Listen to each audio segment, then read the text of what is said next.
우리가 지지난주에 이어서 이제 오늘은 이사야서 2장에 들어가게 됩니다. 이사야서의 내용 가운데 특히 이제 오늘 우리가 함께 나누려고 하는 말씀의 아주 중요한 단어 중에 하나가 바로 여호와의 날입니다. 여호와의 날. 그래서 오늘 제목도 여호와의 날로 우리가 같이 한번 잡았고요. 먼저 이제 2장을 이야기하기 전에 전체적인 이제 맥락이나 개요를 조금 정리를 하고 오늘 말씀을 보면 좀 더 이해가 쉽게 됩니다. 우리가 같이 나누고 있는 이사야서 특히 이제 전반부에 해당하는 1장부터 우리가 5장 30절까지가 한마디로 말하면 심판과 그리고 심판에 대한 경고, 그리고 심판에 대한 경고가 끝나고 모든 것이 끝나는 것이 아니라 뭡니까? 심판은 반드시 뒤에 뭐가 따라온다? 회복이라고 하는 소망이 따라옵니다. 그래서 1장부터 5장 30절까지의 주된 내용은 이 하나님의 백성이라고 하는 유다, 이 야곱이 얼만큼 하나님 앞에 정말 처참한 상황 가운데, 참상 가운데 머물러 있고 거기에 대한 하나님의 심판이 반드시 있을 것이다 라고 하는 경고와 회복에 대한 메시지가 바로 1장부터 5장 30절까지의 내용이 됩니다. 그리고 그 안에 5장 30절까지 안에 있는 내용 가운데 1장 2절부터 그다음에 1장 31절 우리가 지난주에 같이 나누었던 말씀이 되겠죠. 바로 여호와를 배반한 유다의 참상을 고발하고 있다. 그리고 하나님 앞에 사죄하고 그리고 그 사죄를 위한 변론이 이어지면서 어떻게 됩니까? 바로 하나님의 심판에 대한 경고가 있었다라고 우리가 지난주에 함께 나누었습니다. 그리고 이제 뒷부분이 되죠. 2장부터 4장까지가 바로 여호와의 날에 있을 바로 메시아의 왕국의 도래와 악인들에 대한 하나님의 심판에 대한 준엄한 경고가 2장부터 4장까지의 내용이 됩니다. 그런데 이 2장부터 4장, 그러니까 오늘 우리가 나누게 되는 말씀에 여기에 해당이 되겠죠? 2장부터 4장의 형식이 좀 독특하게 나타나고 있어요. 뭐냐면 이제 첫째 문단이라고 할 수 있는 2장 1절에서 5절 그리고 마지막 문단이라고 할 수 있는 4장 2절에서 6절까지의 내용이 뭘 이야기하고 있냐면 바로 평화의 나라, 하나님의 날, 여호와의 날에 평화의 도래에 대해서 그리고 남은 자들, 끝까지 믿음을 지키고 신앙을 지킨 자들에게 임하게 될 하나님의 온전한 회복에 대한 메시지가 담겨져 있다는 거예요. 어떻게? 바로 양괄식이라고 얘기하거든요. 앞부분과 끝부분에 바로 하나님의 날에 대한 진정한 회복과 그리고 회복에 대한 예언이 담겨져 있고 그 사이에 뭐가 들어있냐면 바로 악인들에 대한 경고가 들어와 있습니다. 여러분, 선지자가 그냥 막 처음부터 끝까지 아니면은 그냥 막 마구잡이로 막 심판에 대한 경고만 쏟아내는 것이 아니라 어떻게 하고 있다고요? 회복에 대한 메시지가 앞과 뒤에 있고 그 중간에 뭐가 있습니까? 악인들에 대한 경고가 담겨져 있다는 말은 바로 오늘 우리가 보게 될 2장의 내용 그리고 2장부터 4장까지의 내용이 결국 뭐라는 겁니까? 하나님의 백성들, 선택받은 하나님의 백성들에게 있어서 심판 그 자체가 궁극적인 목적이 아니라는 거예요. 하나님이 백성들을 심판하시기 위해서 이 메시지를 주시는 것이 아니라 심판은 응당, 우리가 잘못한 거에 대한 대가를 치르는 것이다 라고 한다면 하나님이 오늘 이 메시지를 통해서 우리에게 주고 싶으신 뜻은 뭐냐? 바로 하나님의 백성을 하나님은 어떻게 하신다고요? 버리시지 않고 포기하시지 않고 반드시 회복시키신다라고 지금 성경은 이야기하고 있는 것이죠. 그래서 오늘 말씀의 제목이 여호와의 날이라고 했을 때 여러분 한번 잘 생각해 봅시다. 똑같은 여호와의 날이라고 하는 단어를 들어도 선택받은 백성에게 여호와의 날은 어떤 날이겠습니까? 회복의 날이 되는 것이죠. 근데 반대로 악인들은 어떻습니까? 똑같은 여호와의 날을 들어도 그 날은 어떤 날이 되는 겁니까? 자신들의 죄에 대한 심판과 그죠? 멸망에 대한 메시지가 될 수밖에 없다라고 하는 사실이죠.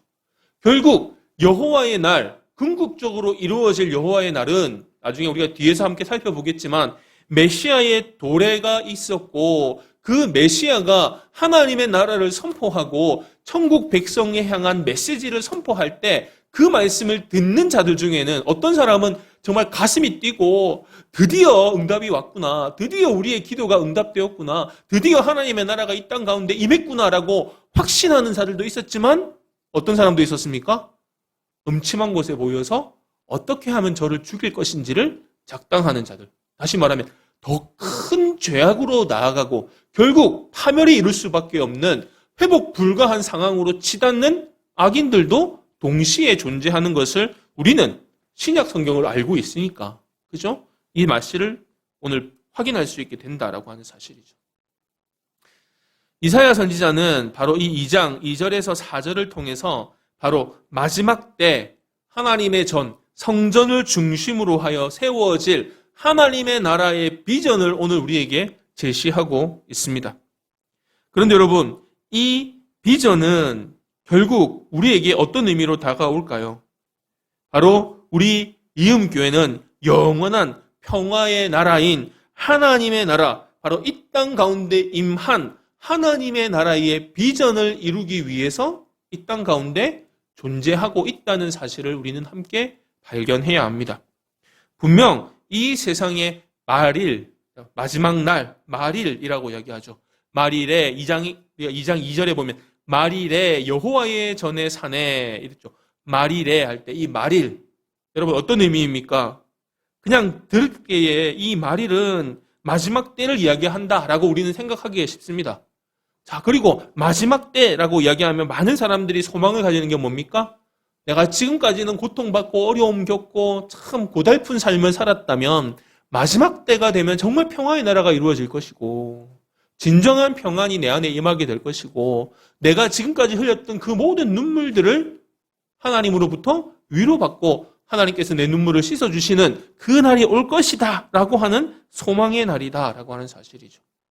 자, 그렇다면 우리가 이제 자세히 들어가 보겠지만 그냥 막연하게 생각해서 말일, 여호와의 여호와의 날이라고 하는 이야기만 들어도 우리는 어떻습니까?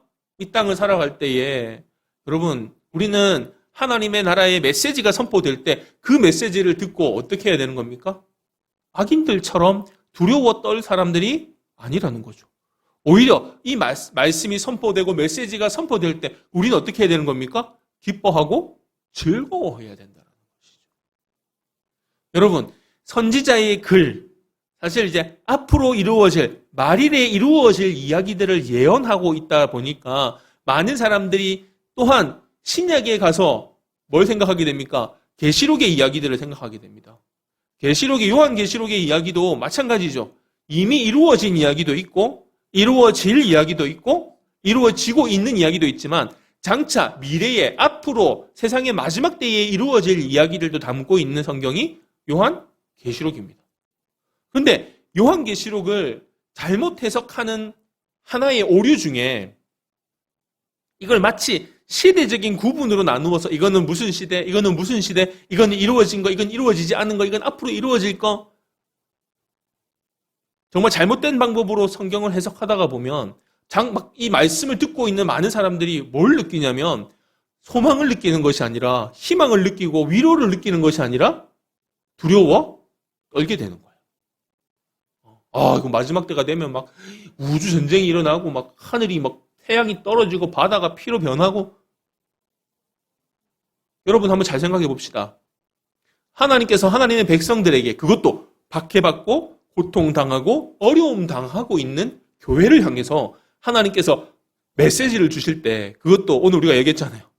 악인에게는 멸망에 대한 경고이지만 백성들에게는 뭐가 되는 거라고요? 소망이 되고 회복에 대한 메시지가 되는데 하나님께서 그런 자들에게, 그런 하나님의 백성들에게 막 너 큰일 났어, 너희들 죽었어, 너희들 막 이런 식으로 말씀하시겠습니까? 오히려 지금 그 박해 가운데 뭐가 되기 위해서 소망이 되게 하시고자 그 말씀을 우리에게 주시고 그 말씀을 붙들고 그래, 지금 네가 힘들지, 네가 힘들어서 눈물이 나지, 하지만 조금만 참아. 그때가 되면 다시 오실 것이다라고 약속하셨던 주님께서 오시고 주님께서 오셔서 너희들을 정말 영원한 기쁨의 나라, 하나님의 나라에 너희들을 다 데리고 가실 거야. 걱정하지 마. 위로하는 말씀인 줄 믿습니다. 그래서 오늘 우리가 구약에 있는 이사야 선지자의 그 메시지를 함께 나누면서도 우리가 결코 잊지 말아야 될 것은 무엇입니까? 바로 우리가 이 땅 가운데 교회로 세움을 받고 부름을 받았다라고 하는 이 상황에서 우리는 반드시 하나님께서 이루실 것이다 라고 하는 소망을 가지고 우리의 사역들을 이루어 가야 한다라고 하는 것이죠. 히브리서 12장 4절에 보면 우리가 싸워야 되는데 무엇과 싸워야 된다? 죄와 싸워야 된다. 근데 죄와 싸울 때 어느 정도로 싸워야 되냐? 피 흘리도록 싸워야 된다라고 얘기하고 있어요. 왜 그렇습니까? 우리가 마지막 때를 살아가고 있을 때 지금 이 시점에서 죄는요, 우리를 굴복하게 만들고 우리를 정말 하나님과 멀어지게 만드는 그 죄와의 전쟁, 그 죄와의 싸움은 여전히 우리와 함께 존재하고 있고 마지막 때를 준비하고 있는 우리는 어떻습니까? 반드시 그 죄의 문제를 해결하고 죄와의 싸움에서 대가를 치러야 되는 삶을 살아가고 있다라고 하는 것이죠. 때로는 내가 처절하게 패배하고 실패해서 좌절할 때도 있습니다. 하지만 분명한 건 무엇입니까? 하나님은 지금도 하나님의 선지자들을 통해서 하나님의 사람들을 통해서 말씀을 통해서 우리에게 뭘 주시는 거예요? 소망과 회복에 대한 메시지를 계속해서 반복하고 계시다라는 거예요. 그러면 어떻게 됩니까? 지금 내가 흘리는 피는 거기에 응당한 대가인 거예요. 내가 지금 반드시 흘려야 될 죄와의 싸움에서 흘려야 될 응당한 대가이기 때문에 어떻게 하는 겁니까? 기꺼이 감당하면서 나아가는 거죠. 내가 때로는 오해를 받을 수 있고 때로는 내가 핍박을 당할 수도 있고 때로는 내가 아픔을 겪을 수도 있지만 분명한 건 무엇입니까? 하나님께서 오늘 나에게 소망의 말씀을 전해주고 계신다라고 하는 사실입니다. 자, 그래서 오늘 저하고 몇 가지의 개념들을 좀 깊게 한번 살펴보려고 하는데 첫 번째가 바로 이 말일에 대한 이야기입니다. 2절의 말일에 대한 이야기는 다른 말로 하면 예루살렘의 부흥을 이야기하고 있습니다. 우리가 흔히 잘 사용하던 부흥이죠. 근데 여러분 한번 보십시오. 오늘 우리가 상식적으로 알고 있는 내용이지만 이사야서의 내용이 우리가 지난 시간에 같이 나누었지만 어떤 상황이었습니까?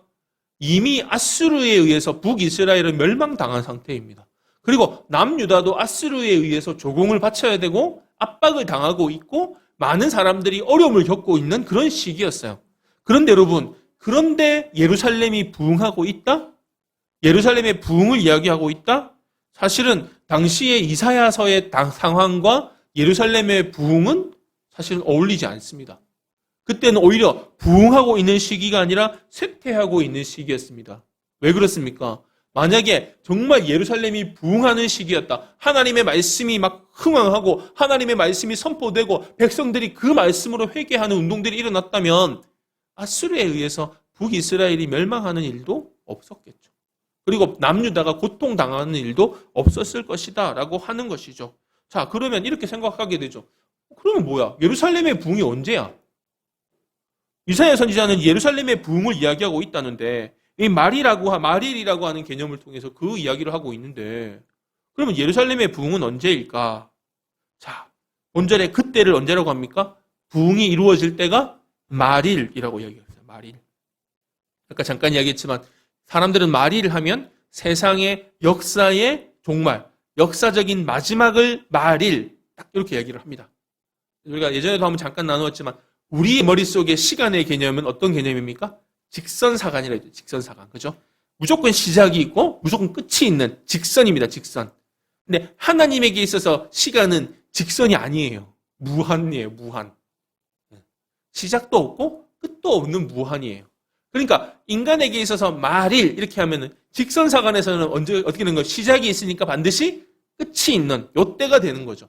근데 여러분 성경에서 말일을 어떻게 표현하고 있냐면 마지막 날이라고 표현하고 있지 않고 마지막 날들 이렇게 표현하고 있습니다.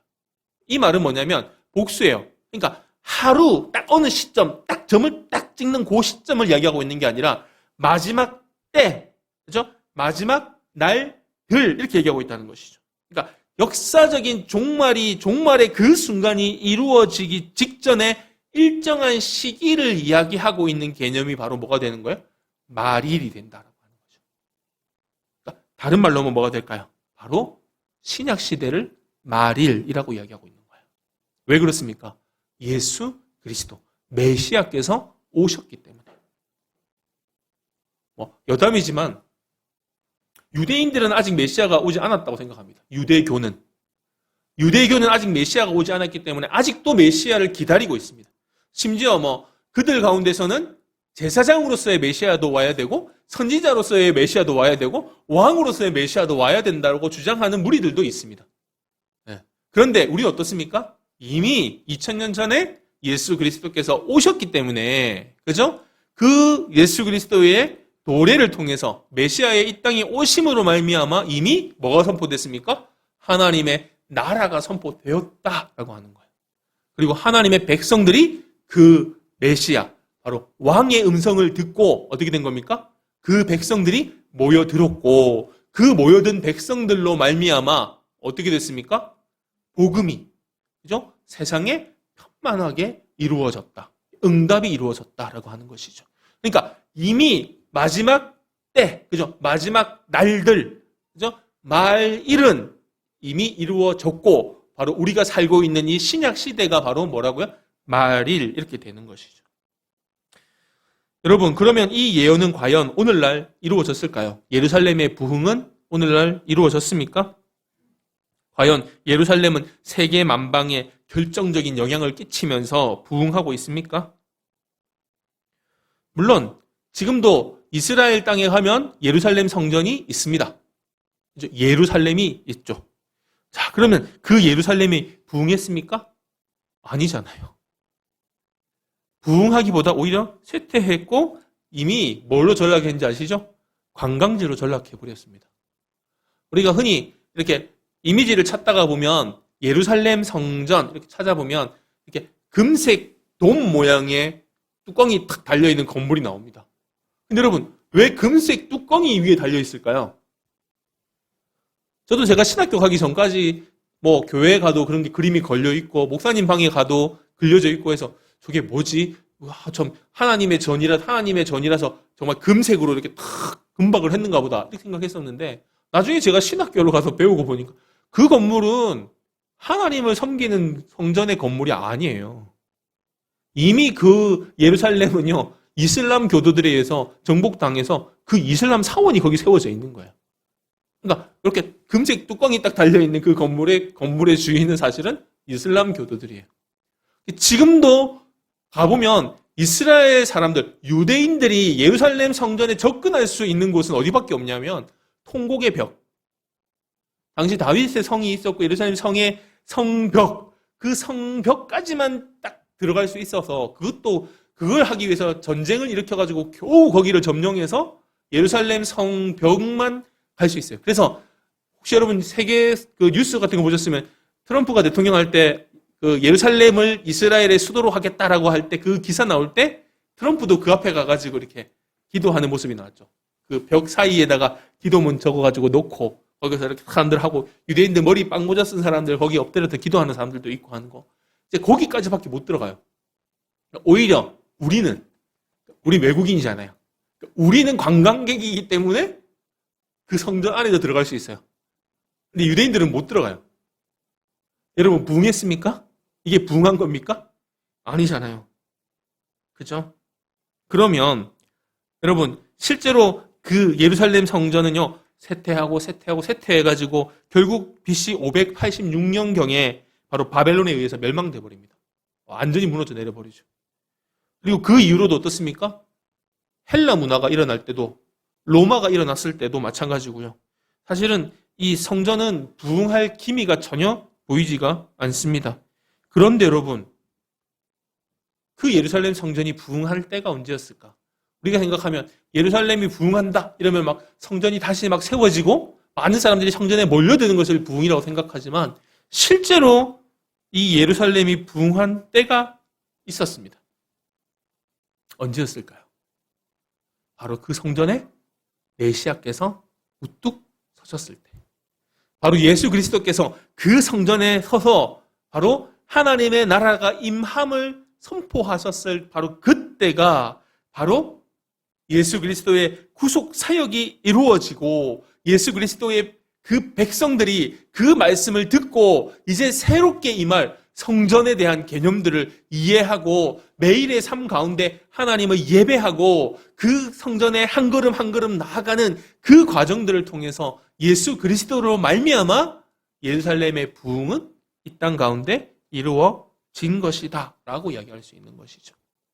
자, 제가 여기에 대한 부분들은 나중에 이제 그 다음 개념을 이야기하면서 우리가 좀 더 깊이 들어가 보고요. 여러분, 분명한 것은 무엇입니까? 오늘 우리가 이 성경, 이제 저하고 같이 오늘 말씀을 나누고 집에 가셔서 이사야서 2장을 전체를 한번 좀 천천히 읽어 가시면서 확인하셔야 될 게 뭐냐면요. 하나님의 말씀의 진실성입니다. 선지자의 말, 선지자의 글, 예언, 마지막에 이루어질 말일에 이루어질 말씀 이렇게 얘기하니까요. 왠지 막 추상적인 것 같고 왠지 좀 신비적인 것 같게 느껴질지 모르겠지만 실제로 여기서 말하는 예언은 하나님의 말씀입니다. 미리 예가 아니라 맡을 예자입니다. 아시겠죠? 우리나라 사람들은 예언하면 착각을 하는 게 미리 예자를 생각해요. 한자로 예자가 미리 예자를 생각한다는 거죠. 그러니까 미래에 이루어질 일들을 미리 내가 말하는 것을 예언이라고 생각하는데, 물론 그런 의미가 없는 건 아니지만, 그죠? 근데 성경에서 말하고 있는 예언의 가장 강한 개념은 뭐냐면요. 맡을 예자입니다. 뭘 맡은 자? 말씀을 맡은 자. 다시 말해서 하나님의 말씀은 어떻다는 겁니까? 진실하다라고 하는 거예요. 하나님이 하신 말씀은 어떻다고요? 반드시 이루어진다. 그것이 바로 예언이라고 하는 거예요. 하나님이 하시지 않은 말이 어느 날 갑자기 하나님께서 나한테만 특별히 이야기해 주셔가지고 미래에 일어날 일들을 내가 이야기하는 것이 예언이 아니라 하나님의 말씀이 이미 우리에게 어떻게 됐다는 거예요? 선포되어졌다라는 거예요. 이미 선포되어졌어요. 하나님의 사람들, 성경의 저자들을 인간 저자들을 통해 선포되어졌고 그 성전에 예수 그리스도께서 서셔서 하나님의 나라를 선포하심으로 말미암아 이미 하나님의 말씀이 우리에게 선포되어졌고 우리에게 주어졌어요. 자, 그렇다면 어떻습니까? 그 다음은 그 말씀은 반드시 어떻게 된다? 성취된다. 이미 성취되었고 또 앞으로도 이루어질 일들은 반드시 이루어진다라고 하는 사실이죠. 두 번째로 우리가 한번 생각해 봐야 될 것이 바로 뭐냐면요. 여기 보면 여호와의 전의 산이라고 하는 개념이 나옵니다. 여호와의 전의 산. 여러분 이렇게 이야기하니까 좀 딱 오는 단어가 있지 않습니까?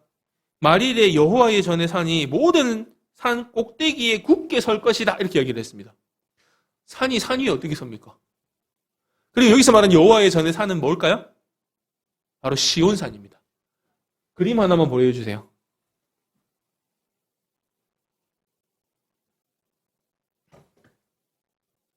여러분 이게 시온산입니다.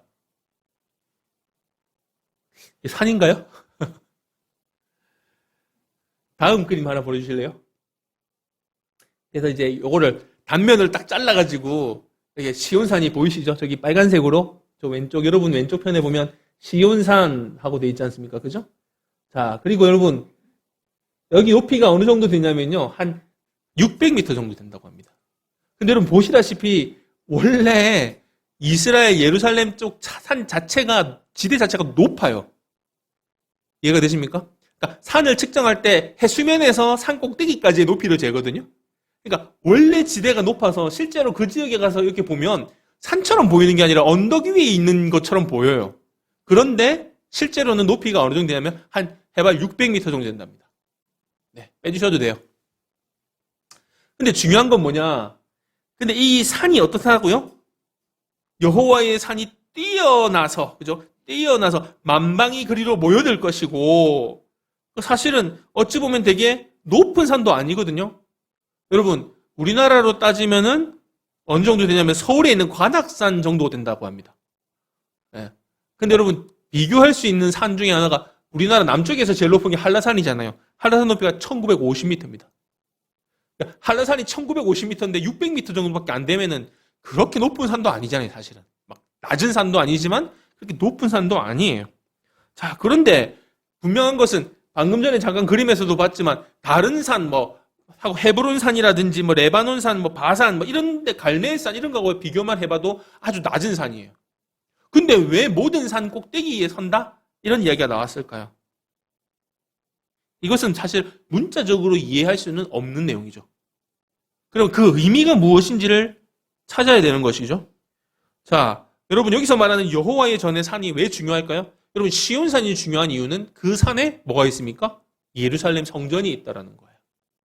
그리고 예루살렘 성전을 이야기하면서 아까 우리가 잠깐 첫 번째 개념에서 마지막 날에 뭐가 이루어진다고요? 예루살렘의 부흥이 이루어진다라고 이야기를 했습니다. 그리고 마지막 날이라고 하는 개념은 언제라고요? 지금 우리가 살고 있는 신약 시대다라고 이야기를 했습니다.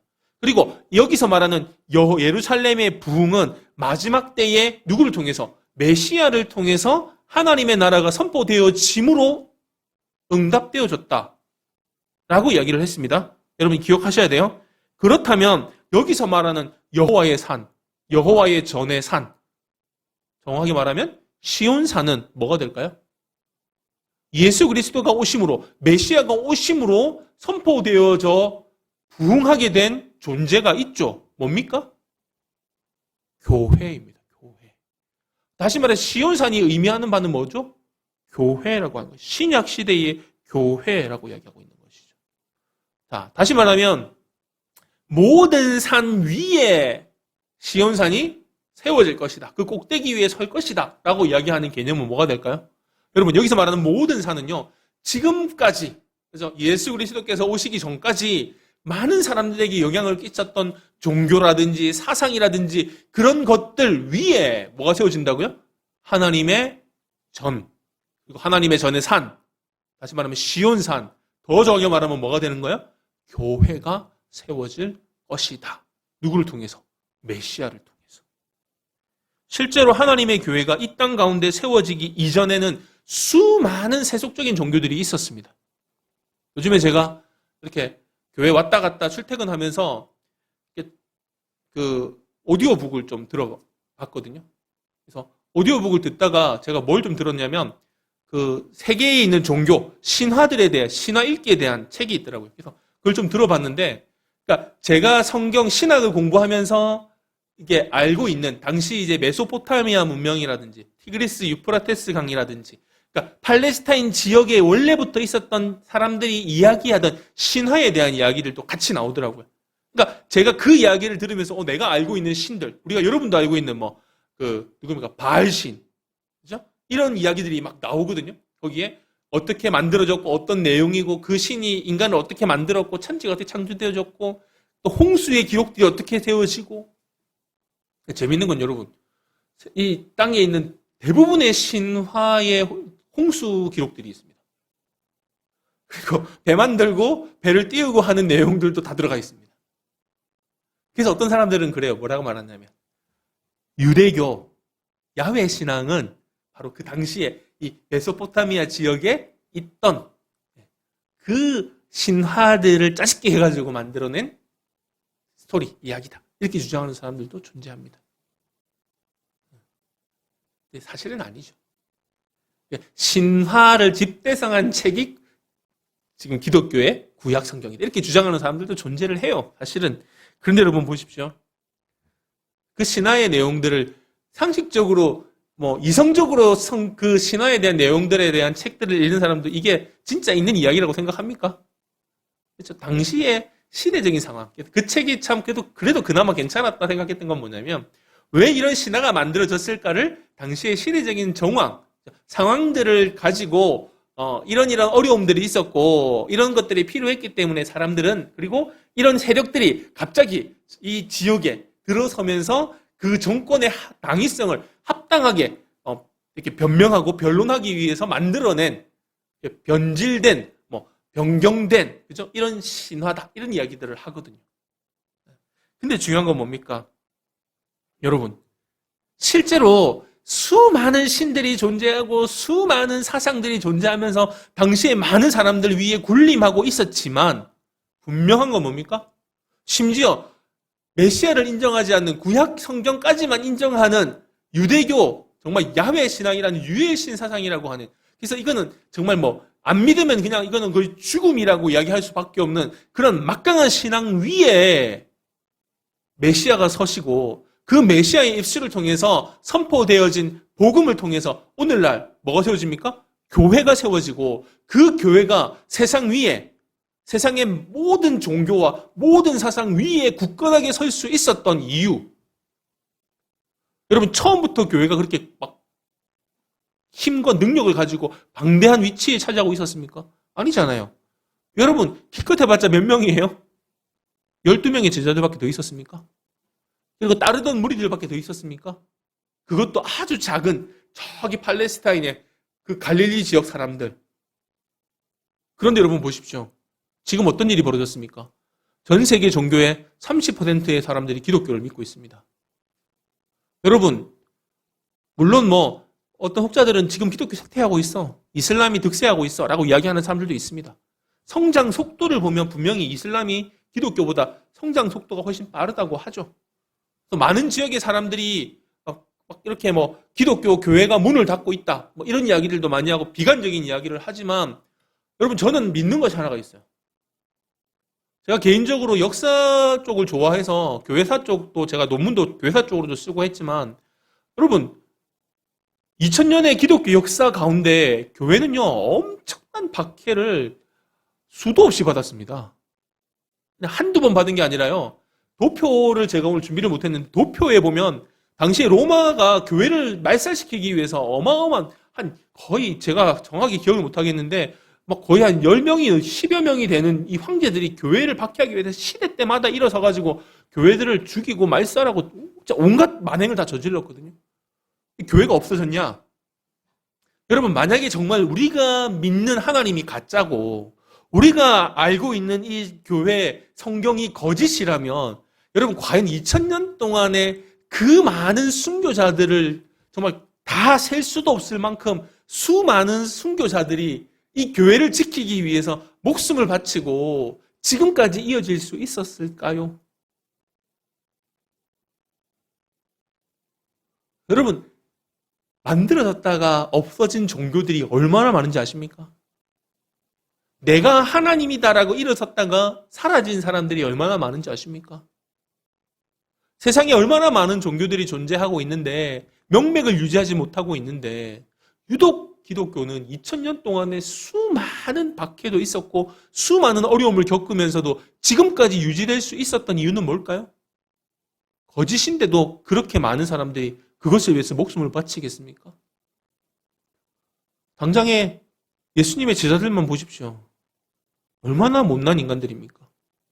복음서에 나타나는 제자들의 모습 보면 얼마나 비겁하고 얼마나 무식하고 얼마나 스승의 마음도 못 알아주고 얼마나 딴소리만 하고 지들 권력만 생각하고 서로 분노하고, 그랬던 제자들 이제 겁도 많아가지고 자기 스승이 십자가에 달려서 정치범으로 몰려가지고 죽으니까 자기도 한통속이라고 끌려갈까 겁이 나서 자기 스승의 시체가 지금 십자가에서 내려왔는데 그럼 빨리 시체를 거두어야 돼요. 왜냐하면 그 다음날이 안식일이기 때문에. 그때는 그런 거 하면 안 돼요. 일하면 안 돼요. 빨리 예수의 시체를 거둬야 되는데 무서워가지고 그 시신 하나 거두는 제자가 없었다고요. 그랬던 제자 아니었습니까? 근데 시간이 지나고 몇 달이 지나가지고 오순절이 와고 절기가 왔는데 그 무서워가지고 자기들끼리 벌벌 떨면서 마가의 다락방에 숨어가지고 자기들끼리 모여서 기도하고 있던 제자들이 어느 날 갑자기 막 길거리에 뛰어나와가지고 너희가 죽인 메시아, 우리가 죽인 그 메시아, 그 예수가 바로 진짜 우리가 기도를 했던 메시아였다라고 외치면서, 어떤 사람들은 끌려가가지고 톱에 썰려 죽고, 어떤 사람은 가죽이 벗겨서 죽고, 어떤 사람은 짐승들의 이빨에 갈퀴에 끌켜서 죽고, 어떤 사람은 십자가에 거꾸로 매달려서 죽고, 어떤 사람은 굶어 죽고, 어떤 사람은 불에 태워 죽고, 그러면서도 끝까지 포기하지 않았던 복음. 예수가 그리스도다. 예수가 메시아다. 그렇게 나누었잖아요. 로마에 지금 우리가 겪고 있는 코로나와 같은 팬데믹이 일어났을 때, 전염병이 일어났을 때, 당시에 로마 황제도, 로마에 있는 군사들도, 의사들도 죽어가고 썩어가고 있는 시체도 거두지 못하고 자기들만 살고자 급급하고 있었던 그때에 죽음을 불사하고 거리에서 쓰러져가지고 죽어가는 사람들을 끄집어들여서 자기 집으로 끌어들여가지고 치료해주면서 그들을 돌봤던 사람들이 누구였습니까? 당시 초대교회 교인들이었어요. 여러분, 당시에 교회가 아무것도 안 하고 있는데 어느 날 갑자기 사람들이 교회에 박수 쳐주면서 칭찬했던 게 아니에요. 자기들끼리 떡대고 자기들끼리 교제 잘한다고, 자기들끼리 하나님 말씀 잘 나눈다고 사람들이 그들을 인정해 주지 않았어요. 그런 팬데믹 상황에서, 공황 상태에서 정부는 아무것도 하지 못하는 그 상황에서 나도 죽을 수 있지만, 나도 전염병에 걸릴 수 있지만, 내가 죽을 것을 각오하고 죽어가는 이웃들을 구했던 자들이 바로 누구예요? 초대교회 교인들이었어요. 여러분, 그 과정들이 있었기 때문에 마치 우리의 눈으로 볼 때 교회가 굴복한 것 같고 교회가 없어질 것 같았고 교회가 박해당하면서 어려워가지고 저기 굴 파가지고, 여러분 유럽 여행 가신 분들 보셨잖아요. 카타콤. 땅속으로 교회가 들어가 있는 거 보고, 그래서 그 땅속에서 태어나가지고 땅속에서 죽는 사람이 나올 정도로 햇볕도 한번 못 보고 자라는 그런, 정말 정말 이제 교회는 끝났구나 라고 생각할 만큼의 박해를 받았는데도 불구하고 지금 어떻게 됐습니까? 전 세계의 가장 큰 종교가 기독교가 되어 있다는 이유. 여러분, 하나님의 말씀은 진실한 줄 믿습니다. 하나님의 말씀은요, 세상의 어떤 환경 가운데, 어떤 영향 가운데서도 반드시 설 것이고, 반드시 이루어지고, 반드시 응답되는 것이 하나님의 말씀인 줄 믿습니다. 자, 그렇다면, 여러분, 오늘 우리가 이 말씀을 가지고 교회에게 하나님께서 부여해 주신 권한이 무엇일까? 그렇다면 이렇게 반드시 설 것이고, 반드시 흥왕하게 되고, 반드시 하나님의 말씀이 이루어지는 교회가 반드시 붙들어야 되고, 우리의 가장 큰 권한이고, 또한 우리가 이 땅에 존재하면서 반드시 우리 옆에 있는 이웃들에게, 그리고 믿지 않는 자들에게 증거해야 될 것이 무엇인가 라고 할 때, 여러분, 그것이 무엇일까요? 오늘 말씀은요, 이렇게 얘기합니다. 우리 같이 한번 읽어볼까요? 3절, 4절 말씀. 좀 길지만 우리 천천히 같이 한번 읽어보겠습니다. 시작. 많은 백성이 가며 이르기를, 오라, 우리가 여호와의 산에 오르며 야곱의 하나님의 전에 이르자. 그가 그의 길을 우리에게 가르치실 것이라. 그가 그 길로 행하리라 하리니, 이는 율법이 시온에서부터 나올 것이요 여호와의 말씀이 예루살렘에서부터 나올 것임이니라. 그가 열방 사이에 판단하시며 많은 백성을 판결하시리니, 무리가 그들의 칼을 쳐서 보습을 만들고 그들의 창을 쳐서 낫을 만들 것이며, 이 나라와 저 나라가 다시는 칼을 들고 서로 치지 아니하며 다시는 전쟁을 연습하지 아니하리라. 아멘. 그때 그날, 그죠? 그날엔 전쟁도 이제 없어지는 거예요. 전쟁한 무기들을 다 쳐서 뭐만 농기고 만드는 거예요. 농기고. 평화의 시대가 온다라고 이야기하고 있는 것이죠. 그런데 분명한 건 뭡니까? 여호와의 하나님의 전에 이르자. 그가 그의 길을 우리에게 가르치실 것이다 라고. 여러분, 여기서 말하는 그의 길이 뭘까요? 바로 그의 길, 하나님의 도. 다시 말하면 구원의 말씀인 줄 믿습니다. 여러분, 오늘 우리가 반드시 누리고 반드시 우리가 모여서 우리가 행해야 될 삶의 모든 이유는 뭡니까? 바로 구원입니다. 모든 사람들은 다 죽습니다. 언젠가 때가 되면 모든 사람들은 반드시 하나님 앞에 서야 됩니다. 여러분, 우리가 하나님 앞에 섰을 때 우리가 구원받아야 되잖아요. 우리가 구원받을 수 있는 유일한 방법은 뭡니까? 하나님께서 그 예루살렘 성에 서게 만드셨고, 그 선포된 말씀, 다시 말하면 그 예수 그리스도를 믿는 그 믿음이 우리를 구원하는 거 아닙니까? 그렇다면 우리가 이 땅 가운데 존재하는 교회로서 이제 마지막 때에 우리는 해야 될 일이 뭡니까? 언젠가는 죽는, 언젠가는 하나님의 그 심판대 앞에 서는 많은 사람들이 바로 하나님의 구원의 도를 알고 그 하나님의 도로 말미암아 하나님의 나라에 들어갈 수 있도록 이 땅 가운데 우리가 살아야 될 이유는 뭡니까?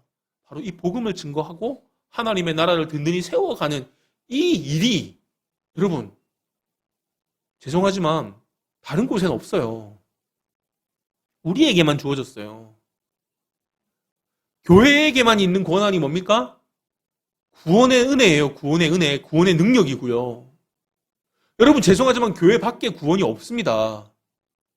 제가 지난번에도 잠깐 이야기했지만 이단이 왜 구원이 없냐? 이단이 교회가 아니기 때문에 구원이 없는 거예요. 하나님이 교회 안에 구원을 허락하셨어요. 그래서 우리가 믿지 않는 가족들이나 이단에 빠진 가족들이나 지금도 다른 종교에 빠져있는 가족들이 있다면 우리가 반드시 해야 될 것은 무엇입니까? 교회 안으로 그들이 다시 돌아올 수 있도록 우리가 계속 기도하고 권하고 우리가 해야 될 일들을 감당해야 되는 거예요. 왜요? 교회 안에 구원이 있기 때문에. 사람들이 성인이라고 이야기하는 사람 중에 하나가 공자죠, 공자. 공자가 했던 말 중에 조문도 석사가이라고 하는 단어가 있습니다. 조문도 석사가이. 풀어보면 아침에 도를 들으면 저녁에 죽어도 좋다. 언뜻 들으면 이게 뭐 하는 것 같다면 구도자의 자세, 그죠? 구도자의 자세를 강조하는 말인 것 같아요. 도를 깨우치기 위해서, 그죠? 구도자의 자세. 그런데 여러분, 사실은 이 말은 엄밀히 따지면 뭡니까? 구원의 길을 찾을 수 없다라는 역설이에요. 내가 아침에 도를 들어도 그 도 안에는 뭐가 없는 거예요? 하나님의 도가 없는 거예요. 구원이 없는 거예요. 그러니까 저녁에 죽으면 끝나는 거예요, 그냥. 구원이 없으니까, 우리는 구원이니까 어떻습니까? 하나님의 도를 우리가 알고 하나님의 도를 우리에게 소유로 받으면 저녁에 죽습니까? 아니잖아요. 우리는 영원한 나라에서 하나님 앞에 서게 되는 거예요. 하나님과 함께 동행하게 되는 거죠. 그래서 오늘 말씀에서 만방의 백성이 여호와의 산에 오르며 야곱의 하나님의 전에 이르자라고 외치는 이유가 바로 여기에 있습니다. 이는 인간의 노력에 의해서 내 수고로 인해서 이루어지는 것이 아니라 바로 하나님께서 보이셨고 하나님께서 제시하셨고 하나님이 선포하셔가지고 그 음성을 듣고 모이는 자들은 구원의 은혜를 입게 되는 것이고, 하나님께서 예루살렘 성에 굳건하게 서셨던 그 메시아의 그 선포가, 그 복음에 대한 메시지를 듣고 반응하지 않는 자들은 어떻습니까? 아무 관계가 없는 거예요. 구원과 아무 상관이 없게 되는 것이죠. 다시 말하면 오늘 우리가 반드시 주시해야 될 것은 무엇입니까? 이 사실은 명백한 사실이고 명백한 현실이다라는 거예요. 여러분, 오늘의 결론은요, 반드시 우리의 삶 가운데 적용해 보아야 되는 거잖아요. 여러분, 한국교회 이야기를 하면 많은 사람들이 막 소망을 가지고 희망을 가지고 찬양이 나오고, 그것보다 오히려 한숨이 더 나오고 절망스럽다. 한국교회 진짜 어떡하냐. 부정적인 이야기들이 더 나오는 현실 가운데 우리가 살아가고 있잖아요. 포기해야 됩니까? 아이고, 한국교회는 진짜 구제불능이네. 이거밖에 안 되나? 요즘에 무슨 영화만 나오면, 무슨 드라마만 나오면, 그 드라마에 교회만 그리면, 교회를 긍정적으로 그리거나 믿는 사람들을 긍정적으로 이야기하는 매체는 없는 것 같아요. 전부 광신적으로 만들고, 이중적인 사람들로 그리고, 교회 가서는 눈물 흘리면서 회개하면서 나가면은 막 폭력을 행사하고, 막 사기를 치고, 나쁜 짓을 하고, 언론마다, 매체마다 그렇게 그리고 있어요. 그런 모습 보니까 정말 교회는 불가능한가 보다. 교회는 정말 구제불능인가 보다. 아니요. 그나마 우리가 소망을 가질 수 있는 것은 여러분, 바로 하나님께서 하신 말씀은 진실하고 하나님께서 하신 말씀은 반드시 이루어지기 때문에 우리에게 소망이 있는 줄 믿습니다. 여러분, 예루살렘의 부흥은 교회의 부흥입니다. 믿으시기 바랍니다. 분명히 아직 이루어지지 않은 부분이 있습니다. 우리가 소망을 가질 수 있는 이유는 뭡니까? 내가 잘나서? 한국교회에 특별한 어떤 인물이 있어서? 그 사람들이 뭔가를 해낼 것 같아서? 아니요. 여러분, 부흥은 어디서 나옵니까? 하나님에게서부터 나옵니다. 그런데 하나님의 말씀이 분명히 오늘 우리가 봤잖아요. 우리 눈으로 봤잖아요. 그 날이 온다고. 마지막 날 신약 시대에 반드시 그날이 올 것이다라고. 그렇다면 하나님의 교회가 다시 하나님의 은혜 가운데 시온산 위에 우뚝 서게 될 날이 반드시 온다라는 사실입니다. 사랑하는 성도 여러분, 말씀을 맺겠습니다. 오늘 우리가 살펴본 이 말씀은요, 언제 쓰여진 거냐면 예수님이 오시기 전에 700년 전에 쓰여졌습니다. 예수 그리스도께서 오시면서 이루어졌습니다. 다시 말하면 700년 전의 이사야의 이야기가 예수 그리스도께서 오심으로 말미암아 이루어졌다라는 거예요. 그리고 지금 이루어지고 있다라는 사실입니다. 따라서 말하면 신약 시대를 살고 있는 우리는 예수 그리스도를 통해서 이루어진 하나님의 말씀을 이 땅 가운데 적용하고 살아내고 또 응답해내면서 반응하면서 이 땅 가운데 살아야 될 의무를 가지고 살아가는 사람들이다. 내가 하는 게 아닙니다. 내 능력이 드러나는 게 아닙니다. 그래서 오늘 말씀도 그렇잖아요. 1절에 아모스의 아들 이사야가 받은 바 유다와 예루살렘에 관한 말씀이라. 나 능력 있으니까 나한테 와서 기도 받으세요. 내가 당신의 병을 고쳐줄 겁니다. 내가 능력이 있어서 당신 자녀가 어느 대학에 가야 되는지 제가 능력이 있으니까 나한테 와서 기도 받으세요. 사기치지 마시라고 하죠. 사기꾼들입니다. 그렇게 이야기하는 사람 다 사기꾼, 그렇게 사역하는 사람들 다 사기꾼이고 다 거짓입니다. 선지자가 지금 뭐라고 말합니까? 받은 바. 아모스의 아들 이사야가 받은 바. 주신 분은 누구요? 하나님이시다. 이 땅 가운데 이루어지고 있는 하나님의 뜻은요, 반드시 누구에게서 옵니까? 하나님에게서부터 옵니다. 목사도, 선교사도, 사역자들도 그 사역 가운데 나타나고 있는 모든 현상들과 모든 놀라운 일들은요, 누구에게 온 겁니까? 하나님에게서 온 겁니다. 근데 마치 그걸 자기가 한 거인 양 하는 사람들은 다 가짜고 다 사기꾼들입니다. 아니, 죽은 사람도 일으키시는 하나님이 그 병 못 고치겠습니까? 성령 하나님께서 역사하시면 세피한 귀신이 도망 안 가겠습니까? 그게 뭔가 대단해서가 아니라 하나님의 것을 자기의 것으로 가로채는 것이 도둑이라고요. 하나님의 것을 자기의 것으로 가로채는 것이 사기라고요. 다시 말하면 오늘 우리는 살아내어야 될 존재들이라는 겁니다. 어떻게 살아내야 돼요? 주인의 뜻대로. 하나님이 하나님의 마지막 날에 이룰 그 놀라운 일들을 위해서 이 땅에 교회를 허락하셨고 그 교회 가운데 하나로 이음 교회를 이 땅 가운데 세우셨다면 우리가 해야 될 일은 뭡니까? 하나님의 뜻이, 하나님의 나라가 이 땅 가운데 온전히 임하도록 뭐 해야 되는 거예요? 죽기까지 죄와 싸우면서 피 흘리기까지 싸우면서 우리가 이루어내야 될 사명을 가진 자들이다라고 하는 거예요. 제발 사기치지 말고, 제발 거짓말하지 말고, 제발 가식적으로 살지 말고, 앞에서는 거룩한 척, 앞에서는 선량한 척하고 뒤에 가가지고 딴짓하지 말고. 왜 그래야 될까요? 여러분, 그게 안 드러나는 게 아니더라고요. 안 드러나는 게 아니에요. 이미 한국교회는 1907년도에 대부흥을 주셨잖아요. 근데 지금 왜 이렇게 됐습니까? 지금 반드시 세워져야 될 것은 하나님의 뜻이고 하나님의 교회고 하나님의 말씀인 줄 믿습니다. 그것이 우리에게 반드시 큰 축복이고 그것이 사실 우리가 붙들어야 될 것이지 그 외에 잡대한 것들은요. 그것은 디저트고 서비스예요. 하나님의 진실한 말씀, 하나님의 진실한 뜻을 붙들면 나머지는 그냥 자연스럽게 주어지는 거지. 그 주어질 것에 목숨을 걸고 그런 현상의 마음이 뺏겨가지고 이건 아닌가 저거 찾아 헤매다 보니까 엉뚱한 거짓 선지자들, 엉뚱한 그 주술가들, 엉뚱한 데 가가지고 은혜 받다가 나중에 교회 구성원으로서의 그 길을 잃어버리고 지금도 방황하고 어둠의 길로 치닫고 있는 불쌍한 사람들이 얼마나 많이 있습니까?